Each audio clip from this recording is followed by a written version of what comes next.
En 2019, un grupo de profesores se unieron para crear la Asociación de Profesorado en Castilla y León, El Legado de las Mujeres. Hoy vamos a conocer más a fondo esta asociación con su vicepresidenta, con Trinidad Sánchez, que ya la tenemos por aquí. Muy buenas tardes. Muy buenas tardes, Alba.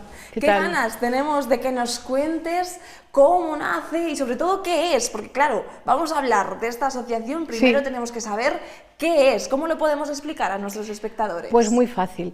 La Asociación El Legado de las Mujeres es verdad que nace en Castilla y León, como tú has dicho, y después, al unirse tantos profesores y profesoras de las diferentes comunidades, ya la constituimos en Asociación Nacional. ¿Por qué surge? Pues porque las mujeres no estaban en los libros de texto, en ninguna materia, ni las científicas, ni las músicas, ni las pintoras, ni las escritoras, etc. Y el profesorado teníamos un problema muy grande. Si explicábamos a las autoras de la materia que fuera, en mi caso concreto, yo soy profesora, porque ahora estoy jubilada y me dedico precisamente a rescatar mujeres, a estudiar, investigar, indagar en tesis doctorales, en trabajos de investigación, y ir descubriendo y aprendiendo, porque estoy aprendiendo muchísimo, a escritoras desconocidas. Entonces, el profesorado nos encontrábamos con el problema de que si descubríamos o investigábamos y conocíamos a en mi caso, pero esto se puede extrapolar a todas las materias, y estudiábamos a una escritora del siglo XVII, del siglo XV, tú no se las podías explicar a tus alumnos. ¿Por qué? Pues porque nuestros alumnos son perentorios, es decir, son personas que tienen necesidades, son personas que van a examinarse de una prueba de selectividad y de esa prueba depende su futuro.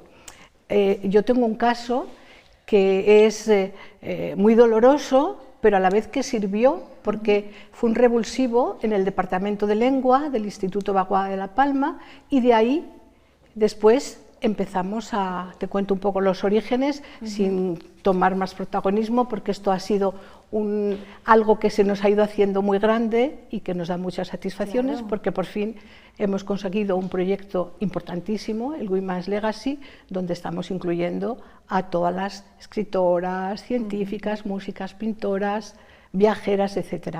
Entonces, el problema que se nos planteó un año en el Instituto Baguada de La Palma, hace pues casi una década, fue que en julio de ese año al que me refiero, se nos presentó una alumna hecha polvo, porque había obtenido días antes la nota de selectividad de lengua, obtuvo una nota que le parecía una alumna muy brillante, baja, reclamó, además solicitó, además de reclamar la nota, ver su examen.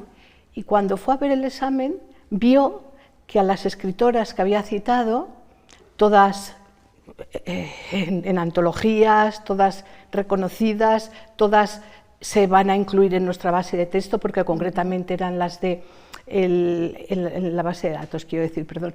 Todas les salió, la generación del 27 y son escritoras conocidas. Pues tenía tachada a las mujeres. Ella, junto a los escritores conocidísimos, a Lorca, Alberti, a Damas Alonso, etcétera, Gerardo Diego, pues citó a Concha Méndez, a Margarita Ferreras, a Rencina de Charporcina, a Josefina de la Torre, en fin, citó a escritoras y se encontró con la sorpresa de que esa pregunta la tenía tachada y, como consecuencia de ello, la nota había bajado. Era una alumna a la que yo le había dado clase. El disgusto fue muy grande, pero sobre todo fue la incertidumbre que nos creó en el departamento, porque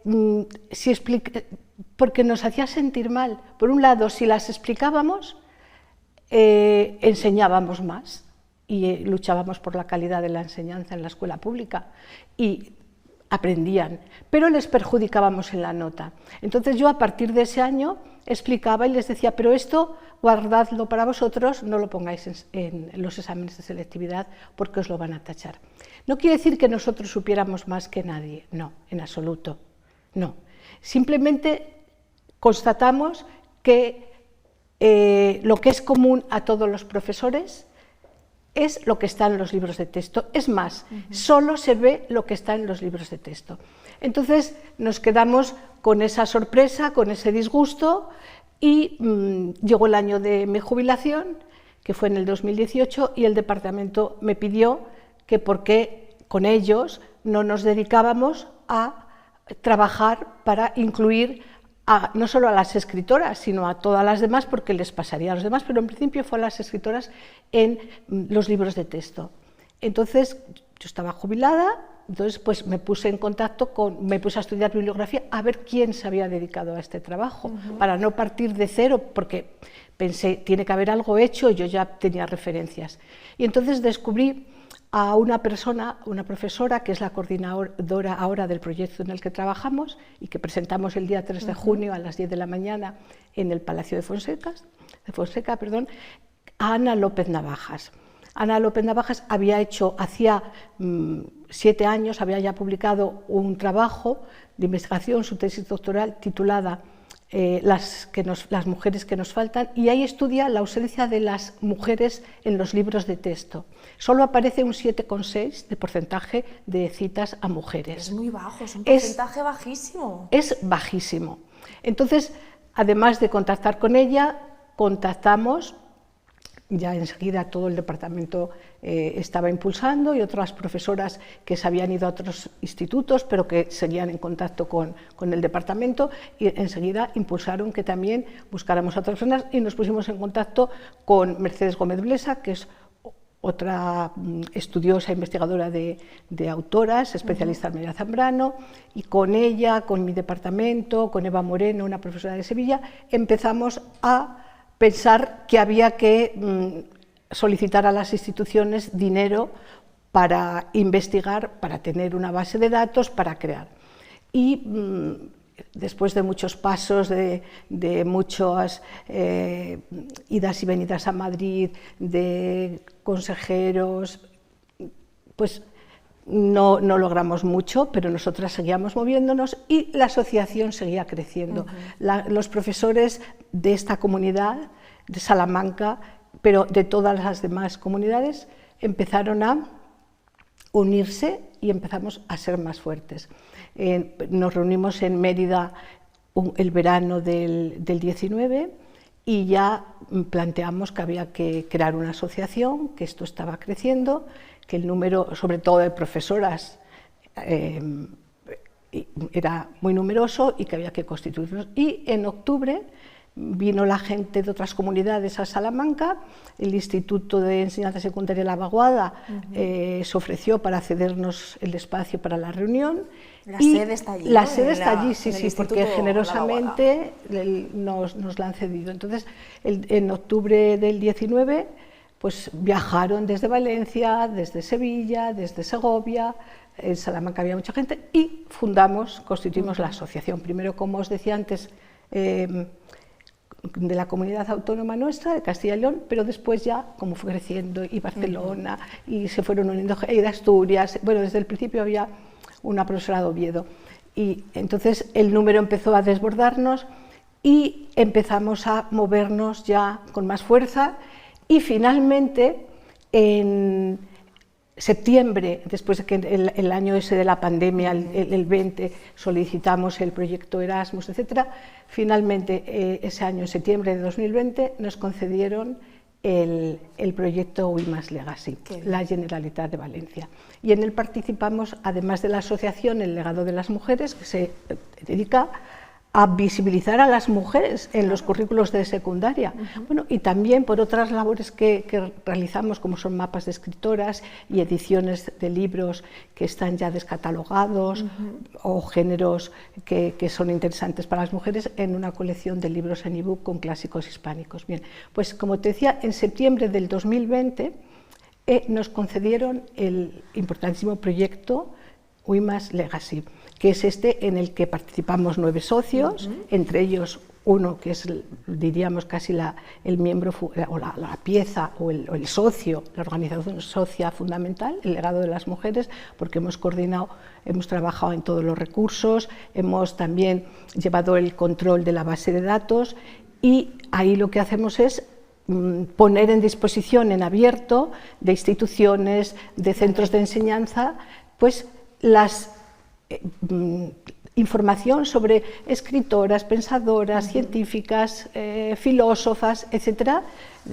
Hacemos la ficha de la vida con información, también de las obras, si tienen obras, y actividades ya resueltas para que los profesores nada más tengan que ir, los profesores y las editoriales. Claro. Se lo dejamos en abierto y gratis a las editoriales porque lo que queremos es que se difunda. O sea, lo que queremos es que las mujeres que han sido relevantes en sus culturas, en su sociedad, sean conocidas por el alumnado. Las chicas necesitan referentes sobre los que auparse para porque romper. Además, influye y mucho esa ausencia en la educación de los jóvenes, y ese es uno de los objetivos también de esta asociación, fomentar la igualdad entre niños y niñas. Por eso es fundamental que las niñas hoy en día y las jóvenes encuentren a esos referentes en sus libros de texto. Claro, porque lo que no está en los libros de texto no existe.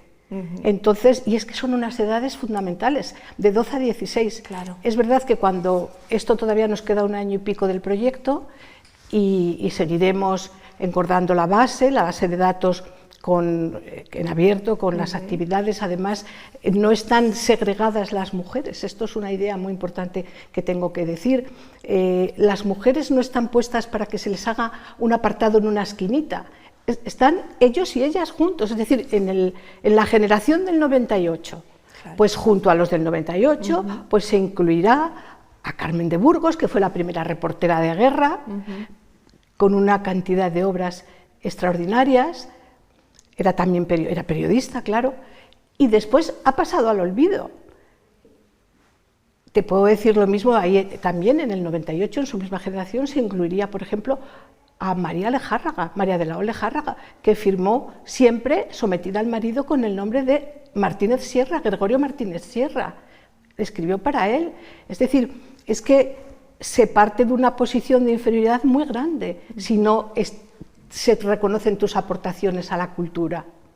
Por eso es tan importante que las chicas encuentren referentes desde los que reivindicar que su valía intelectual, como ya lo hizo en el siglo XV Christine de Pizan en Francia. Es decir, tenemos que reivindicar que las mujeres tenemos inteligencia, que tenemos derecho a la palabra, que queremos vivir de nuestro trabajo y romper todo el maltrato, el techo de cristal y todas las otras metáforas, todas las malas vidas que se puedan estar ocasionando por este desconocimiento. Pues sí, Trinidad, por lo que nos cuentas, este proyecto y esta iniciativa ha tenido muy buena acogida, sí. Además en toda la comunidad del profesorado, sí. Y del alumnado, que ha ido creciendo además en otras comunidades autónomas.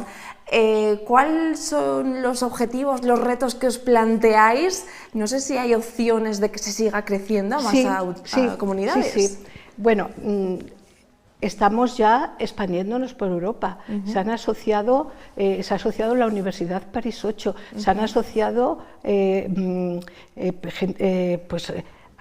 la aristocracia de Jordania. Es decir, tenemos cada día un montón de correos de gente que nos conoce y que nos está llamando, asociándose. Cada día hay más socias. Se presentó este proyecto el 6 de mayo en Valencia y a partir de ahí, como tuvo tantísima repercusión en prensa, en televisión, etcétera, la gente se está asociando, se está inscribiendo y creo que esto es imparable. Es mayor de lo que nosotras mismas pensábamos. Trinidad, pues os deseamos muchísima suerte y por supuesto os vamos a acompañar en ese próximo viernes 3 de junio a las 10 de la mañana, ¿verdad? Sí. Para la presentación de ese gran proyecto Women's Legacy. Trinidad, muchísimas gracias. No me da tiempo a explicaros los otros productos que tenemos, pero tienes que venir otro día, ¿te exactamente, parece? Muy bien, muchísimas gracias por darnos este espacio tan necesario. Muchas gracias a ti. El legado de las mujeres, hoy hemos conocido un poquito, pero invitamos a Trinidad a que venga otro día.